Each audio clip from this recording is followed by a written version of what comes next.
खबर दें आपको, सीज फायर में तोसी नहीं होगी। अमरीकी सदर का यह बयान है। आपने हुर्मुज की नाकाबंदी बड़ी कामयाबी है। अमरीकी सदर की जानिब से ये कहा गया है, हमारे पास इस मामले पर मजीद वक्त नहीं है। अमरीका जरूरत पड़ने पर फौजी कार्रवाई करने के लिए भी तैयार है। If you needed to prevent that from happening, let's say Chair Warstock, for whatever reason, there's some type of energy shock, who knows, with the blockade. Let's say that things got too hot. At that point, just to make sure there was no inflation, would you allow him to raise rates or not cut rates? Would there ever be a period where you could see that that was something that a Fed chair needed to do? And if you said he might have an office right near yours, he might not want an office right next to yours, sir. I don't know. After what happened to Jay Powell, you might want to be across in those new digs, maybe. Maybe I'd like him next to me. Actually, it's not a bad idea. Maybe Jay Powell did us a big service, and we have to respect. I call him too late. He's just too late. He's always too late, except when it came to before the election, but that didn't quite work out well for him. So the answer is, I want Kevin. I think Kevin's great. He's central casting in a true sense. Okay, I think he's going to do a great job. Yeah, if there's time for, I've been in favor of interest rate rises to stop inflation. I think it sort of is effective. But there's one thing, and nobody ever talks about it but me, unfortunately. So I'm sure it's not correct, but I think it is. We should have the lowest interest rate in the world. When I was a young guy growing up, we always had the lowest interest rate worldwide. We always did. And then 15 years ago, 20 years ago, it started where Switzerland and other people had lower rates than us. And I just had a thing with, if you take a look at some of the, let's call them like elite countries. They're only elite because we allow them to walk away with $30 billion and $40 billion a year, but I don't do that so much anymore. I sort of put a clamp on that with the tariffs and charges that we charge them, because they were elite because they're making billions and billions of dollars from the United States, larger, and other reasons, and they run a good operation. But it's easier to run it good when you make that much money, where we have these massive deficits with, you take a look at some of the countries, but Switzerland is one. They talk, oh yes, we are a small and brilliant. Well, they're brilliant because they pay us almost nothing. Now they pay a little bit. They should pay much more. We'll get that up a little bit. But if you take a look at Denmark, you take a look at all these countries, you think of them so. And what happened with me is I charged some of them, and they squawked like you wouldn't believe it. They called, and we are a small country. All of a sudden, I realized they're not elite. We're elite. We're being sucked dry, and we can't do that. And you'll see that. We had a little setback with the Supreme Court. They said I can charge tariffs, but I have to do it a different way. And because of what they did, we have to pay back $160 billion. All they had to do is add one sentence, just one sentence. And that's, you don't have to pay anything taken in thus far back. But because they didn't add, and by the way, it was a close call too. There were justices that were powerful that I was right on the tariffs. But because we lost by just 2 votes, just little vote, 2 votes, we have to pay back $165 billion. They could have, with a little one sentence, you don't have to pay back tariffs that have already been received. You start from this point, and you do it a different way. So we're doing it a different way. We're going to end up with the same. Actually, we'll end up with bigger numbers, actually, but it's a little more unwieldy, but it's the way it's been done. But it's so sad Mr. President, that the Supreme Court didn't want to save our country with one sentence, $165 billion. And we're giving a lot of that money back to people that hate our country.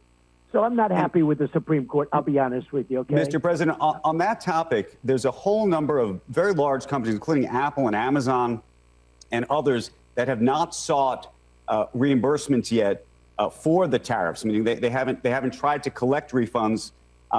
And from what I understand, part of the reason that they have waited is because there is a worry about, frankly, offending you.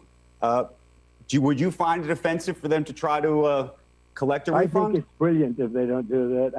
I actually think if they don't do that, they got to know me very well. I'm very honored by what you just said. If they don't do that, I'll remember them. I will tell you that, because I'm looking to make this country strong. Supreme Court could have helped us. Now they have birthright citizenship. They'll probably rule against us. No country in the world has it. It's horrible for our country. And I just see it, you know. I see some of these Republicans that are nominated by me asking real bad questions, and looks like maybe we're going to lose that one too. Look what happened with NIL. They destroyed college sports, the court system, destroyed. So hard to put that one back, Humpty Dumpty, so hard to put that one back together. You know, we had 150 years of rulings and everything else, and they had such a great system. It was a scholarship system. You get free college if you're a good athlete. You get this, you get that. And it took care of every sport. Fencing, not only football. Now it's all football, and the football is bringing down colleges because they're losing. Did you see Penn State lost $500 million last year? Yeah, Florida State lost $450 million last year. They can't lose that kind of money. They don't make that kind of money.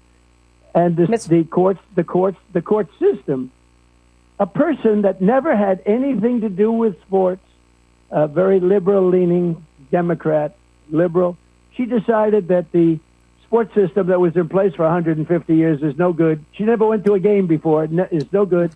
And she said it's unconstitutional. And unfortunately, NCAA didn't even appeal it. You know, I've won a lot of cases on appeal, to be honest with you. We got some really bad judges, but I've won a lot of cases on appeal. Some great people. We have, fortunately, some great people in the appellate courts. And I've won cases. They didn't appeal it. And Mr. because of that, college sports is a disaster right now. You have many people staying in college because they're going to make more money than they would if they went into baseball, Major League Baseball, or the NFL. They can make more money, you know, a 7-year freshman. We have a 7-year freshman. It's crazy what they've done. And this is a person that never went to a game, acknowledged, not familiar with sports, but she overruled everything. She said, it's all unconstitutional, start all over again. And thank goodness we have people like Randy Levine and others that Coach Saban, who's so great. We have a lot of people got together, but it's very hard to put that one together. I will tell you right now, it's a tough one, but they're going to do the best. But if the courts had common sense, they would have done something that could have been very easy to do and made everybody happy. If they had common sense, we would not be paying back almost $200 billion in tariffs so stupidly.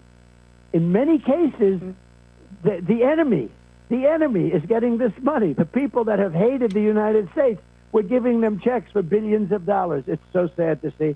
And it would be nice if the court system and the Supreme Court could have done things a little bit differently. Very sad. Actually, it's very sad. It's called no common sense. And look at the rulings we're getting on illegal immigrants. I mean, they're coming in murderers and everything else. We have a many-time murderer. It's really hard to get them out of our country. But we don't stop. Mr. President, just in terms of putting things together, there's a story earlier this week about United potentially wanting to buy American. Senators from both sides of the aisle have warned that that is a step too far. You should not be putting these two large airlines together. Have you thought about that proposition? I just heard it 2 days ago, and I know them both very well. I don't like it. No, I don't mind mergers. I think I'd love somebody to buy Spirit, as an example. You know, Spirit's in trouble. And I'd love somebody to buy Spirit. It's 14,000 jobs. And maybe the federal government should help that one out. You know, I told my people. But with American, it's doing fine. And United's doing very well. I know the United people, they're doing very well. I don't like having them merge. It's just like all of these aerospace defense companies and aerospace companies. We used to have hundreds of them, and now we have like a very small number. And you get one bid, and it makes them lazy. And I came down very hard on them 2-3 months ago because it takes too long. We have the best equipment in the world. We have the best, you know, the Patriot systems, the Tomahawk systems. We have the best stuff in the world by far. You know, the other day during this crazy war, we had 111. There's a dispute as to 111 and 101. I want to be exactly accurate with you people because otherwise you'll write stories that I exaggerated. We had 101 or 111. Nobody's able to get it right, but the result was the same. Missile shot at one of our great assets out in that area, a ship.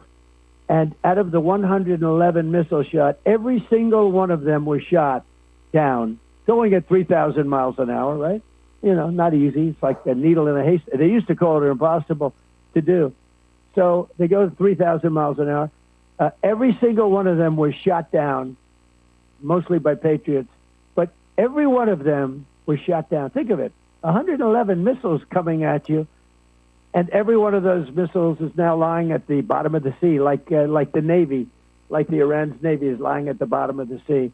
It's amazing, but we got to make it faster. So I have a push. You know, Raytheon took billions of dollars, billions, I don't even want to tell you how many because I'm embarrassed, for stock buybacks instead of buying plants. So I made it illegal for them to do that. No defense company. They have to build new plants. So we have plants. Raytheon now is building 5. They're all building, Lockheed's building 3 or 4. They're all building plants because we need speed. We don't want, you know, you order a Patriot and they say, we'll have it to you, sir, in 3.5 years. We want it in a week. And that's where we are now. They're building plants all over the country. And they're going to do well for doing it. We appreciate all your time. If you have time, I want to ask you one more question. Go ahead. And, you know, we have allies now in the Middle East. Maybe some are, we can maybe count on more than allies in other parts of the world. That's but true. They're much better allies than NATO, yeah. that I can tell you. The UAE asking the U.S. for some type of financial lifeline. I don't know if it's a solvency problem. It's more of a liquidity problem. And I know we did,